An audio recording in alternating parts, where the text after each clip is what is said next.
and welcome to my Tuesday Night Live. This is Joanne here, and I'm so pleased to jump on today to do why is it important for you to have multiple streams of income with my friend and guest, Olive. Olive, it's so nice to have you with us. So introduce yourself to my community. Who is Olive? Thank you, Joanne, for having me, inviting me to join your live YouTube channel and session. My name is Olive Musinguzi. I am a wife and I am a mother of three, wife to one and a mother to three. And professionally, I am an accountant. And I also am a businesswoman and I'm an investor. Okay, yeah. So to over the last couple of weeks, if you've been following my channel, I've been talking a lot about investing. And actually the very last live I did, our second last live I did, I gave an update around my different investments. And it was so interesting that I felt like the Spirit of God prompted me to talk about the importance of investing in more than one venture. And I quoted the Bible verse on that. And then Olive and I were chatting about doing a collaboration, and this topic came to mind. So, Olive, why would you say that it's important now in this day and age in 2025 more than ever for someone like ourselves who are working full time to have multiple streams of income? Yeah, of course, we are in a period of uncertainty every day. If you're following the news, which I advise people to be cautious because of mental health, if you can't handle all the uncertainty going on, especially politically, we have a looming trade war. Things are changing daily. The stock market crashed yesterday, which was an excellent opportunity to make money. There's potential layoffs. Um, there's also artificial intelligence, which is slowly but surely creeping into the market, which may render some people jobless because all these robots and machines can do what people are able to do. So as a result, the days of permanent and pensionable, even in the government, coming to an end. We saw what we saw, and we're still seeing what's happening in the US with the Dodge department that is targeting the federal government. And I know there's a push in the Western world for small government, and that will definitely be trickling into Canada, as I believe the Canadian federal government is bloated, and there's of course talks from the political class to reduce the size of the federal government, right? So that was pretty much people's hope. Like, I'm going to work for the next 30, 35 years, have a pension, and I'm good to go. But even those who have were privileged to work those jobs and they're able to have a pension, you find that it's what 70% of your last 5 best years, and it's not a much. If you're making 120, for example, it comes up to about what 70,000. So you're hoping at least by that time your mortgage is paid off, your kids are done university, and so on and so forth. But in the generation we're living in, the cost of living has gone up drastically, right? So you can't even depend on that pension alone. Even assuming the pension is going to be there, it's not enough, right? In Ottawa, for example, the property taxes went up by 3.9%. Who's to rule out that it's going to go up again? Another 3.9%. In Vancouver, property taxes have gone up like what 20% in the last couple of years. uh, I believe in Toronto, I believe it went up what 6.9% or something like that. Don't put me in the figures, you can check it out. But there's a lot, right? There's a lot going on. So the importance of having multiple sources of income, particularly when you have a family, is just to have that something to fall back on in case something happens with one source of income, right? So alleviates the fears, because right now a lot of people are living in fear. It's creating a lot of stress in people's homes because they're like, if their jobs are canned, what do they do? What can they fall back on? But someone who has multiple sources of income, they know that if this doesn't work, then you have something to fall back on while you're trying to build up that source of income that has been taken away from you.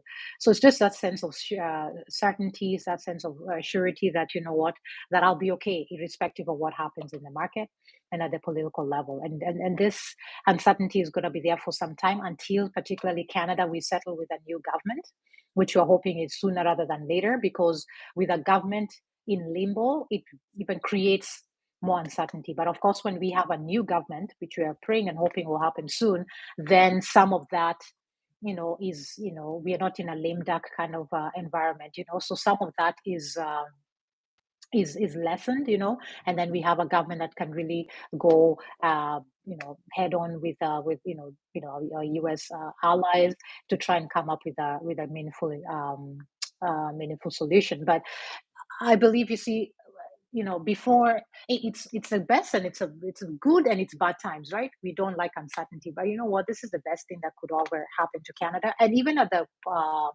national level, as a nation. It's This has created the need to start thinking about removing interprovincial barriers and all. But even Canada as a nation is thinking about diversifying, its trading partners. It's the same thing. That's a source of income, right? So instead of depending on big brother US, the Canadian political class is thinking about forming. I saw South Korea is looking to sell us submarines, people already starting to knock, So aside from Mexico and especially the US, we should be knocking on, Europe doors, and Asia, because we have so many resources, So it's not just at personal level, but even at national level. That is becoming the theme now: multiple sources of income. Canada needs multiple sources of income in form of trading partners. So it just gives you that peace of mind. It alleviates the stress, and it also helps you know that you're not going to disrupt your standards of living in case something happens.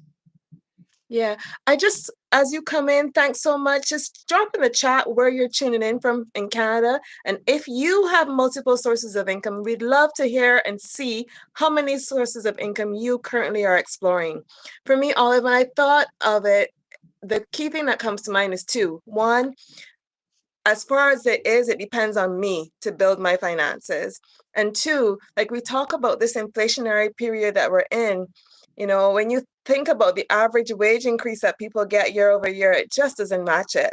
So if you're not using your income and making your money work for you in other ways, you're really in a risky position. Yeah, for sure. So tell us a little bit about your journey, because I know you as a family have been seeing these dynamics for years now. And what have you done personally and other members in your family in terms of diversifying and having streams of income, and where you've seen success?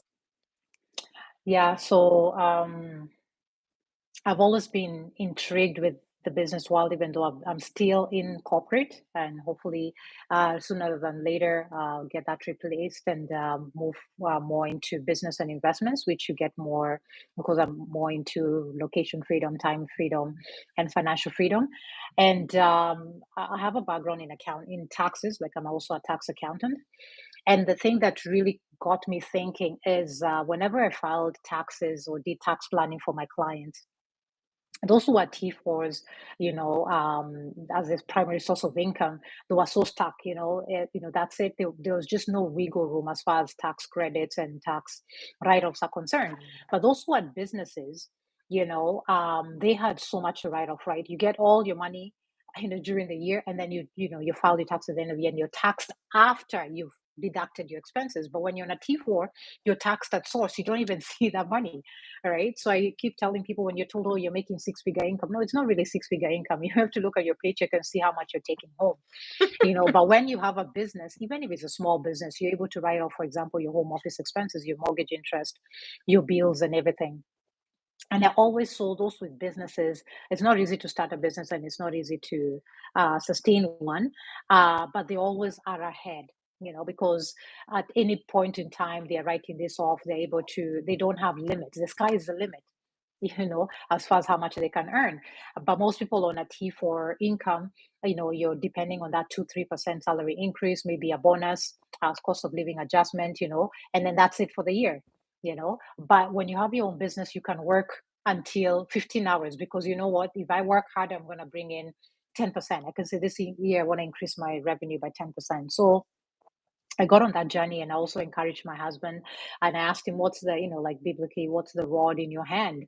And I told him, whatever, try to do business, little, small little things he tried here and there, and then see how it works. And the thing that really amazed him is that he would go to work, send his employees to a job site to work on his behalf. So he was earning double. When he's at work, he's being paid.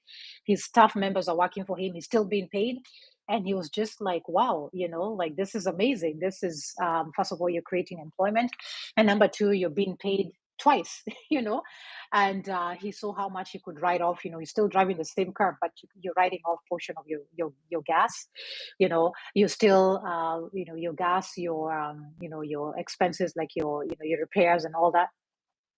And also, the more he kept doing the business, the more his mindset began to change. And he was just like, you know what? When you work overtime, being a nurse, you get taxed for all this overtime you're working. But if you cut down on your hours and start your own business, you're not even taxed because there's so many write-offs. So he started working in reverse, reducing his hours and increasing more time he spent in his business. And at the end of the day, he saw that he was coming up ahead because he was able to, whatever money he was making, he was able to cut down, on the amount of taxes and actually get a refund. My daughter, because many times we teach our children, become an accountant, engineer, doctor, those STEM courses, which are good, so that you have a job, this recession-proof job. But there's nothing like that, especially in the No, I never the know. advent of AI. So it's like she likes to bake. She started baking, and she also started a business, and that helps us as parents because we don't have to give an allowance. We'll support her in terms of buying her, what do you call it, her supplies. Supplies. But she started seeing, okay, yeah, I can make money. And for her, when she makes money, it doesn't live there. It doesn't leave her piggy bank or her bank account. Just no spending. And that trickled also to other kids, and they started. And it's just the mindset. At this stage, it's not even how much she's making, but that mindset of being able to create, wealth. And recently That's she was asking it. me, so how else can I make money? Mommy, what else business can I do? She's like, okay, I just don't Create. want this one. I just want to be able to. She was like, Mommy, what else can I do? What do you think I can do to make more money?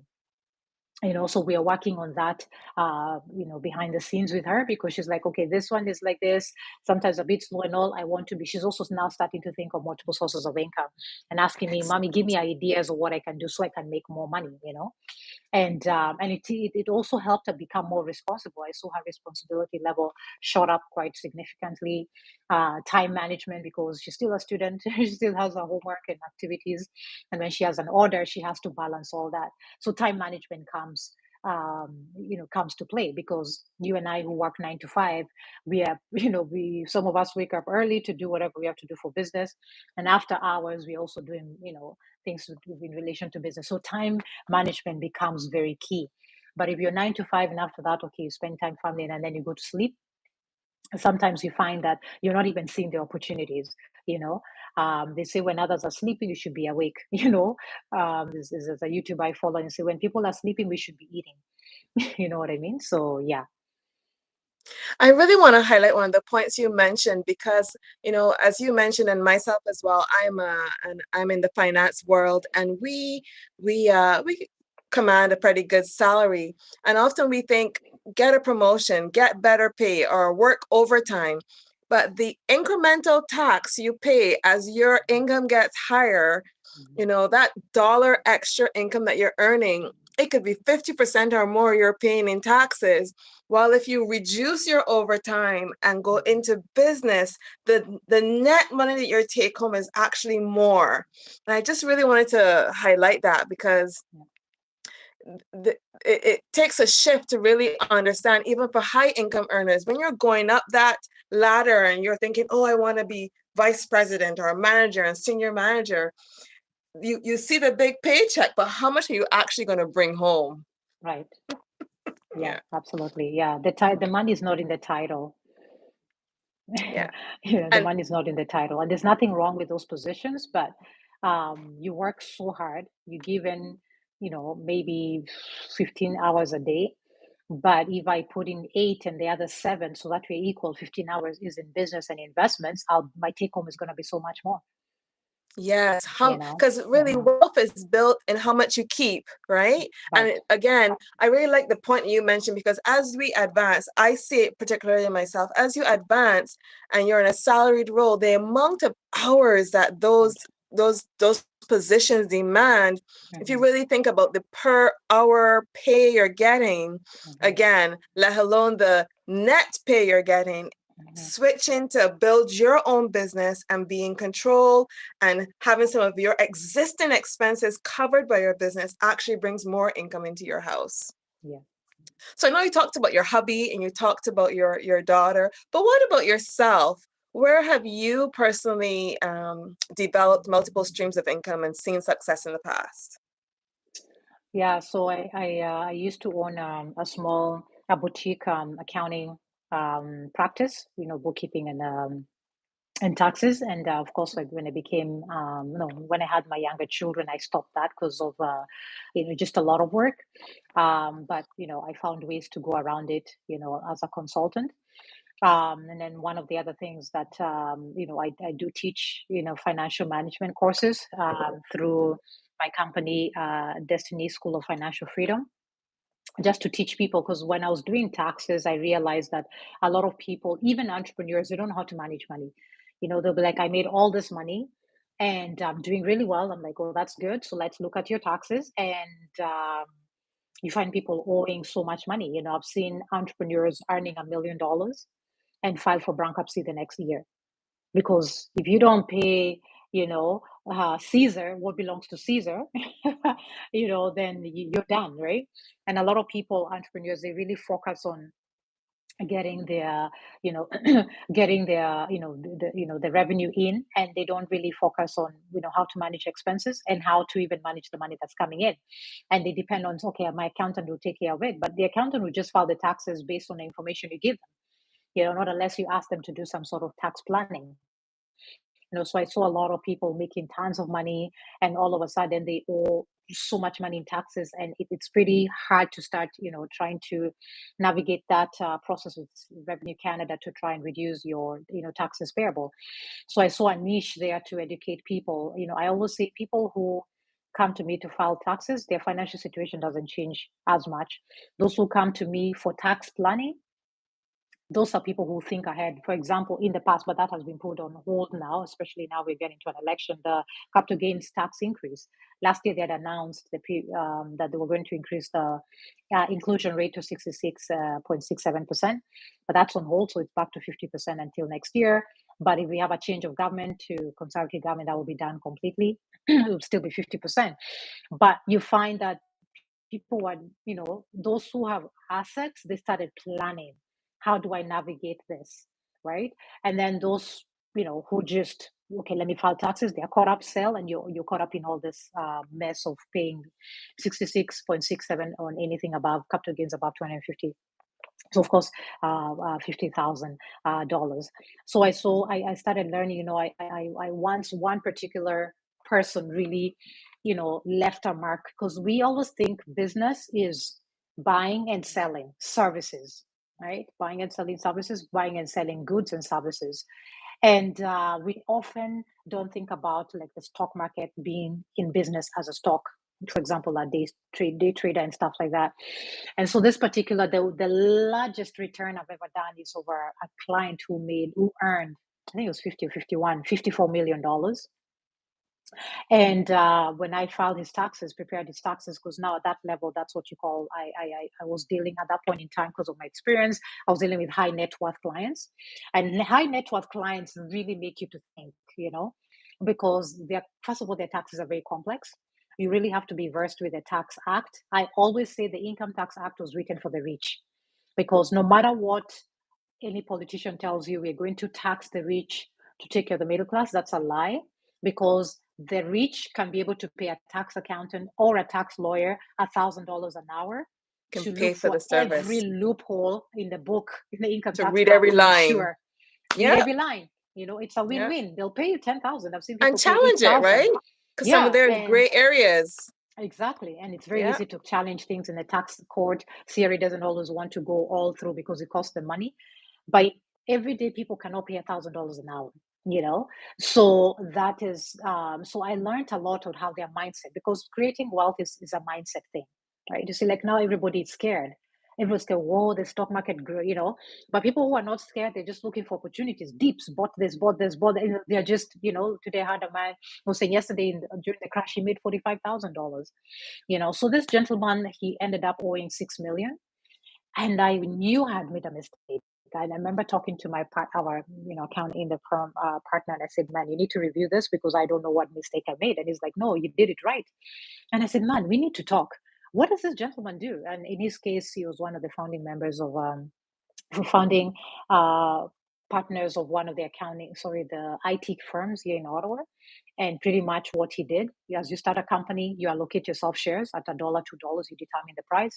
And of yeah, course, when the company grew, they go public, you know, even if it's $2, it goes up to nine.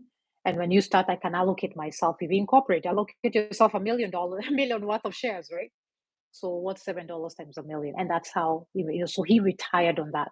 So he may not be necessarily the everyday, of course, that time he was a businessman or something, but that's an investment, and for the rest of his life, he will never need to work again. He yeah, just wrote a check. So we need to change our mindset. You can never create wealth if your mindset doesn't change. People yeah, are in panic mode, but this is the best time to make money, considering that the superpower in this world, US, is being run by a businessman or two businessmen, so to speak. So you need to get into their yes, brain, and find out how do business people think, because this is all on purpose. This is going to create, while it's a disaster to a lot of people, it's going to create a lot of multimillionaires. So it's just having a mindset. And I found that the mindset comes, I was blessed to be in that environment to really see what these investors do, these business people do, and to be able to, in the past, I just thought, okay, do business, own real estate, and sleep. But the reality is, like right now, there's a time real estate was good and it's good for the long term, but it takes a lot of capital, right? And it takes a lot of, like now the market up and down and stuff like that, and a lot of holding and all that kind of stuff. But if it's startups, for example, if it's investments, for example, whether it's crypto or stock markets, or it's, there are all sorts of investments. We can't exhaust the list. You can actually also make a very decent earning from that. So, yeah. yeah, So that's what yeah, I'm involved in, right? I've done quite a bit. I've done different, because also in real estate, there are multiple sources within real estate. Real estate is not just buying an apartment and holding it.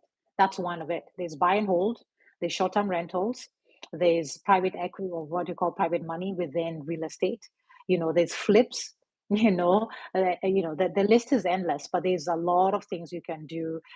There's, when you rent out a room or two rooms in your house, that's what you call house hacking. That's already at number five. And the list goes on and on. So there's a lot of ways to make money within real estate.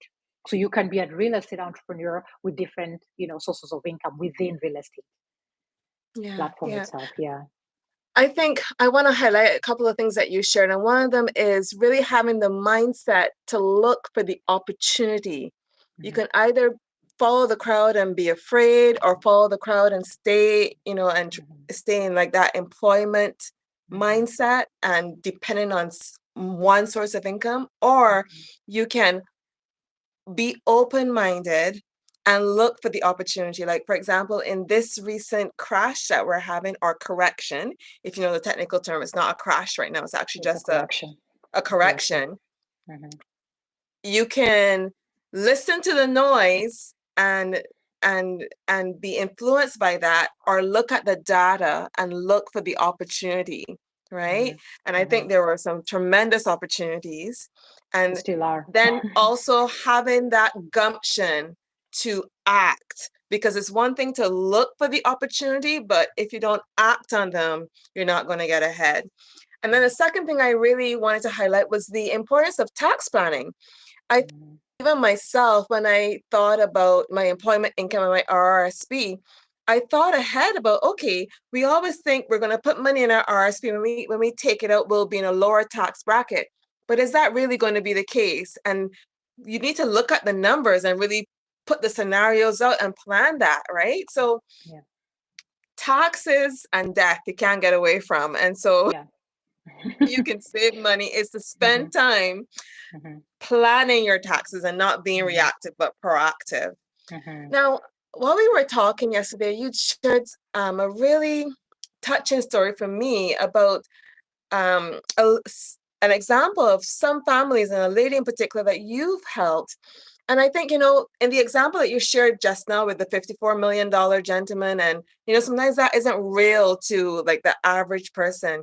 So could you share with us maybe that story or another example of someone that you have helped who is average, maybe a single mom or a married mother like yourself working full time to start diversifying their income? Mhm. Mhm. Yeah, so this lady was a client, and she had me because I speak in different. I'm invited to speak in different venues. So I was invited to speak at a certain women's conference, and so she approached me and she wanted to take up my course. So she, she paid, and I took her on. And while we were doing, because we start from financial planning 101, because a lot of people come to me, they say, "Oh no, we're good.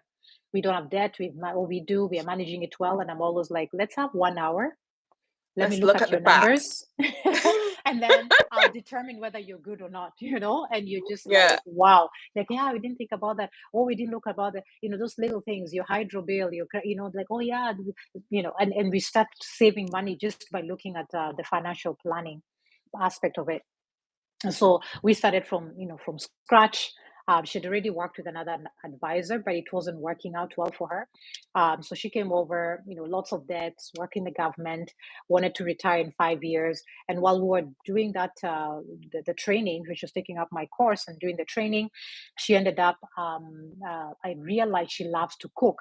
Really, like, she's an excellent chef. It just comes easy for her. So I told her, look, you can expedite the process of you retiring if you turn this, the rod in your hand, like Moses in the Bible, turn that rod in your hand. Look, ask yourself, what do you have in your hand? And it's a rod. So use that rod and make, lemon out of lemonade. So I encouraged her to start a catering business. We had, an open house for her. She launched her business cards. She invited people to sample and even to buy. And from there, that's what she's currently doing. She's still, working. She works full time. Sometimes a little challenging because cooking you need time, and she's working full time. But at least she took a step. I think it's a year now. She gets orders. From people who want to do meal planning. Myself, I also asked her to come and help me do some meal planning, especially for busy moms with families. So meal planning for those people who want to just have a party. She can come and cater for your event, so you don't have to worry about the food. And then you just pay a fee. So that was one excellent example of someone who's working full time, but again, like tax planning, we are planning ahead for her retirement. In the sense that we started this business, or she started this business, in order to transition slowly out of full-time employment. She'll still have a pension into business. So first of all, she'll not be bored during her retirement. She'll have something to do, and then she'll also have that extra source of income to supplement her pension. yeah. A couple of things that I took away, I really want to highlight. First of all, it's so often that people can just look overall and think they're doing good and they're doing Mhm, fine. But until you look at the actual numbers, you're mhm, not, you really can't tell if you're really doing good. And also, where is perhaps leakage or opportunities in your existing numbers? And mhm, you talked about utilities, and we know you talk about data or cell phone plans, even just simple cuts like that can mhm, create funds that you mhm, can then go to invest or start that business. mhm, The second thing that I want to highlight is that it was to use what you are good at and seeing how you can use what's in your hand to create that additional income. And in the case that you shared with the lady, it was that she was an excellent cook. mhm. And about a year later, she's been able to develop that business alongside Right. still working full time. Yeah, exactly. Yeah. Now, Mhm. you shared that you are an advisor and you offer courses. Can you tell us a little bit more about your courses and how those work? And if someone was interested in working with you and doing one of your courses, how they would reach out to you? Yeah, so I have this I call it Destiny School of Financial Freedom because it's all about financial freedom, firing your, financial independence, retire early. So I have a course on entrepreneurship. There's a course for, all my courses I have to include taxes because there's no wealth if you don't know how to manage your taxes, right? Because you can make a million. Like I said, I know people who've earned a million in 1 year and declare bankruptcy the next year, right? So if you don't take care of, we call them Uncle Sam, then everything else you're doing is sinking sand, so to speak, and then just basic financial management and financial planning, A to Z. So the client will decide what they want to do. There's some who just want to just do what I call the serial entrepreneur. How to be an entrepreneur, how to start from registering your company, making sure you're compliant with the government, making sure you're compliant with your provincial requirements, and then making sure that your bookkeeping is set. Like because people are like, okay, I want to start my business when I get money and everything, and I'm going to get an accountant. But you should get an accountant right away so that you can be asking those questions. Should I register for HST? Should I incorporate sole proprietorship, partnership, the pros and cons, the compliance costs, and so on and so forth. Not coming down a year later with a box, shoebox of receipts. You don't have a bookkeeper. You should actually have a bookkeeper and an accountant separately. So the bookkeeper, a good bookkeeper, will make sure you keep you up to post because you'll be like, okay, I made this much, I spent this much, and this is my deficit. And then on the other hand, then your accountant will file your taxes and do tax planning for you. So Joanne will pin my email address and my phone number where people can reach me. I'm still working on a website and a few things to rebrand and just be able to help people be able to reach me much easier.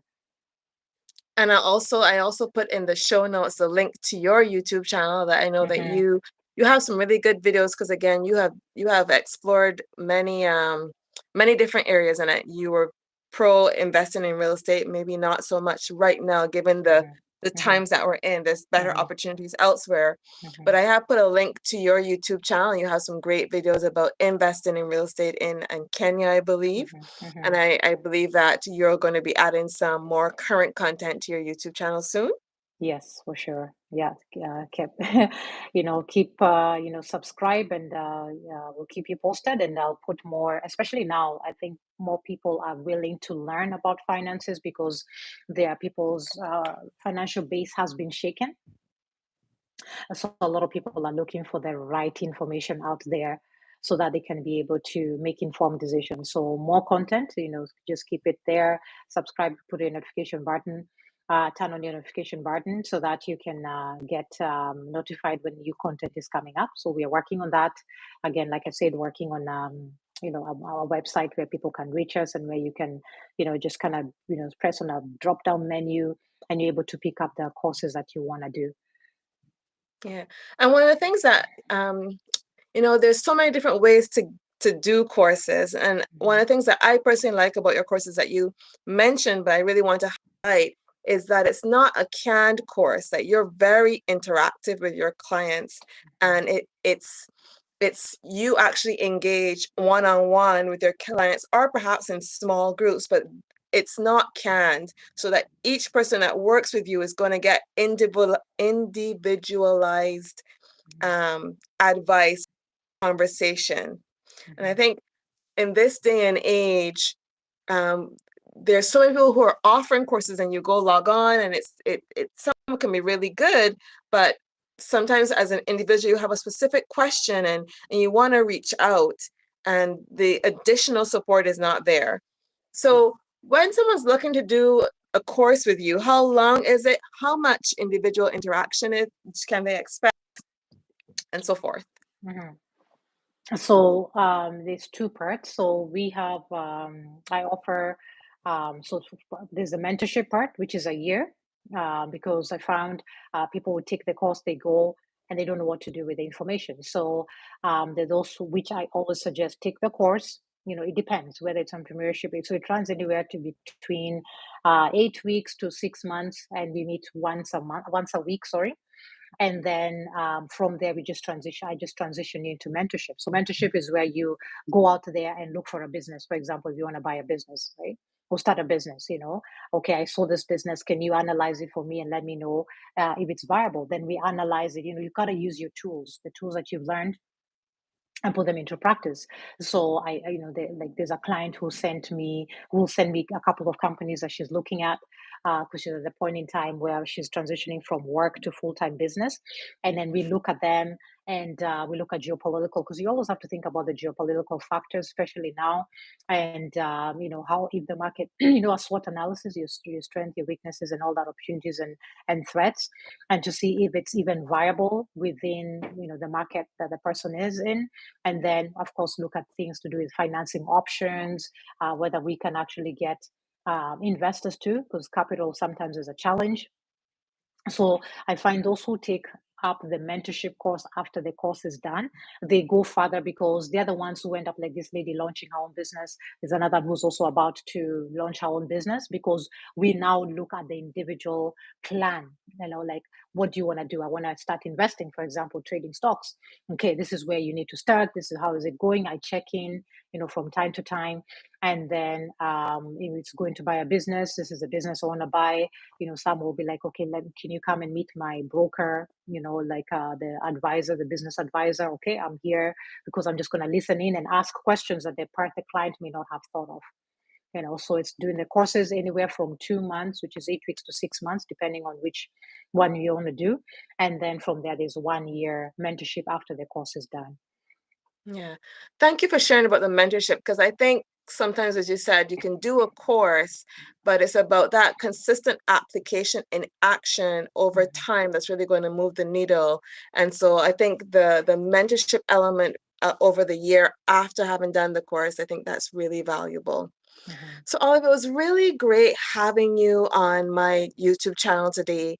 And just to round it off and to close out, if you were sitting opposite a working mom like yourself who hasn't started, um, working full time, married with children, and their only source of income is a job, maybe they have RRSPs and tax-free savings account, but that's the extent. And they're feeling stuck. They're feeling the pinch of rising cost and feeling the pinch of busy schedules with a demanding job and children to take care of. What would you say to that lady? What would be the one thing you'd want to say to her if she was feeling like, I want to do this fire journey and have that freedom of time and location freedom, but it seems so far? What would be something you would say to her?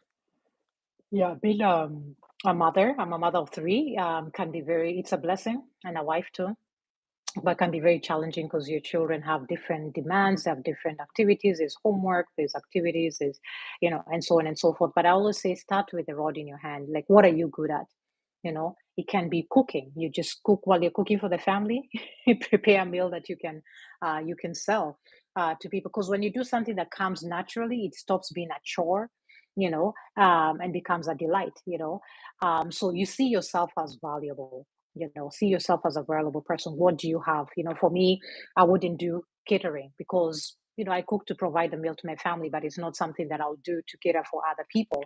Because when you do something that is outside your comfort zone, especially in those formative years, then it becomes, you have to constantly push yourself and all. But if you do something you love and you're good at, it becomes natural. Becomes part and parcel of what you do. So for me, finances, taxes, financial, that's just part of what I do. So it's not something that I'm so stressed that what am I gonna do? If it's cooking, I'll be like, now what meal should I do? How do I make this? How do I make it nutritious for my clients? So use the rod in your hand. And of course, number two, time management. Time is of essence. So one thing I do sometimes when I'm driving my kids to activities, or I'm waiting for them to finish up the activities, I'm making phone calls or responding to clients, phone calls, or responding to clients' inquiries, or responding to clients. Yeah, like I said, clients' calls. You make use of every minute, every time that you have. You know, your weekends may be gone for a period of time, but that's a sacrifice you need to make in order to leap to, because you'll never have enough time. So sometimes, like for me, I wake up early, as a Christian, and I'll pray, have my devotion, then start working before the kids wake up. And then in the evening, after they sleep, again, I'm back into the grind. I need, and I also, the other thing is I journal. I have a to-do list. Like I have a book, this is for my business, and my investments. Actually, that's for my business. And then this is for work, my day 9 to 5, um, my 9 to 5 job. And this is for my investment business, so they are different. So I know when I take this has to do with investments. When I take this has to do with my consultancy for my tax clients. When I take this is for my work. And I do that on purpose because I have to separate things. I have to be on the ball. I need to write down, call Joanne, call this client, call this. If it's investments, I need to know, okay, I needed to DCA this. I need to look into this company. What are they doing? What's the next plan? And so on and so forth. For work, obviously I need to write down my deliverables and my goals and everything. So that keeps me very grounded. It keeps me I accomplish a lot when I do that. And I remember that was a strategy God gave me.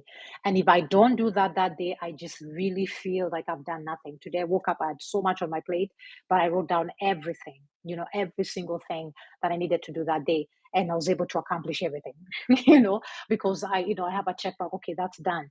This is done. This is done. So time becomes of essence. You have to be very organized. You have to think about what makes you tick, what's the rod in your hand. And also, number two, start where you are. If you only have $50, I started my business with nothing. Like I had no, I just approached people at work. Oh, I finished my, at the time, CMA. Now we're CPAs. I know how to do taxes. Do you want me to help you with your taxes? And then people just kept saying, yeah, please help me. Or please help me. Or please help me. And I didn't need any money. I just needed a computer and a The table in my service. house and the just service, and at that point in time, you start growing. Of course, when it comes to, like, when my husband started his business, his is in the good, service, but he needs to purchase the goods, the supplies. So he needed some sort of capital. And if you need to borrow, just borrow strategically. Don't go and borrow, $50,000 when you haven't done your market analysis and all. I just start small. Do not despise the place of small beginnings, because it's those small beginnings that will lead to bigger things. And the other thing I struggle with it sometimes is being consistent. You have to be, you've got to be waking up at a certain time, then you have to sleep at a certain time so that your body is rejuvenated and everything. And then you're consistent in everything that you do. So yeah, and then I don't promise it's going to be easy. There's some ups and downs, but at the end of the day, when you get used to it, the kids are growing up, then it becomes easier and easier. And at that point in time, by God's grace, you've grown your capital base, you've grown your clientele, you've grown your business, and yeah, and then hopefully, retire from corporate and focus solely on the business. Awesome, awesome, yeah. Mhm. There's so many, things that you shared there that resonate even with some of the advice I share as to encourage people to start investing. But really, if you are someone who has heard about the FIRE journey and you're watching this YouTube live and maybe you are that mom, married lady with children, full-time employed, not knowing where to start, or maybe you're the man of the house and you want to provide more for your family.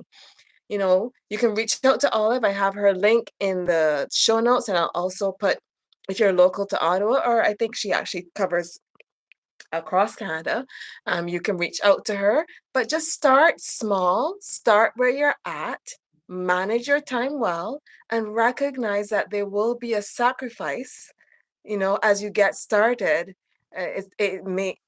You may have a skill and it may come easy to you, but that's not the norm. So start where you are, manage your time well, start small, and recognize that sacrifice is likely going to be part of the journey. Awesome. Well, thank you so much, Olive. Really a pleasure having you on my channel today, and I'm sure we're going to do other collabs in the future. Yes, for sure. Thank you for having me on your channel. Okay, awesome. Well, we'll All talk right. again soon. All right. Thank Bye. you. Bye.